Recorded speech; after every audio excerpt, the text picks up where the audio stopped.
വീട്ടില. അതിന്റെ വാടകയാണ് ഞാൻ വാങ്ങി പലിശ കൂട്ടിയത്. ഞങ്ങളോട് താമസിക്കുകയാണെങ്കിൽ ഞങ്ങൾ തോന്നും വരും, തോന്നും പുറത്തു. തോന്നുമ്പോ പുറത്ത് കയറാണ്ടിരുന്നാ മതി അല്ലേ? താൻ പോയി വാതിൽ തുറക്കണോ? പിന്നിലത്തെ വാതിൽ തുറന്നിട്ടുണ്ട്. പിന്നിലത്തെ അല്ല, മുമ്പിലത്തെ. എന്തൊരു കഷ്ടത്.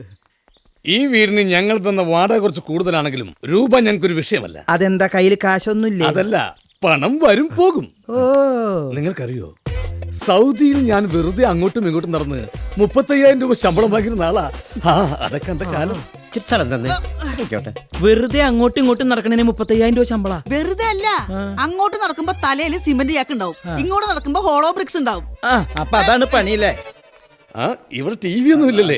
ഞാൻ താമസിക്കുന്നിടത്ത് ചുരുങ്ങിയത് 15 ടി വിയെങ്കിലും കാണും. 15 ടി വി ഒരു വീട്ടിലാ? വീട്ടിലല്ല, ഞങ്ങൾ റെയിൽവേ സ്റ്റേഷനിലാണോ താമസിക്കുന്നത്, അവിടെ. അത് പിന്നെ എന്റെ പല തിരക്കഥകളും രൂപപ്പെട്ടത് റെയിൽവേ സ്റ്റേഷന്റെ പശ്ചാത്തലത്തിലാണല്ലോ. എനിക്കൊരു എത്തും പിടി കിട്ടണില്ല ഈശ്വര. എനിക്ക് എന്നെ ഒരു എത്തും പിടുത്തം കിട്ടുന്നില്ല. പിന്നെയാണ് നിങ്ങൾക്ക്. അത് കറക്റ്റ്. ഇവിടെ ഇടയ്ക്കിടയ്ക്ക് താമസിക്കാൻ വേറൊരാളും കൂടി ഉണ്ടാവും.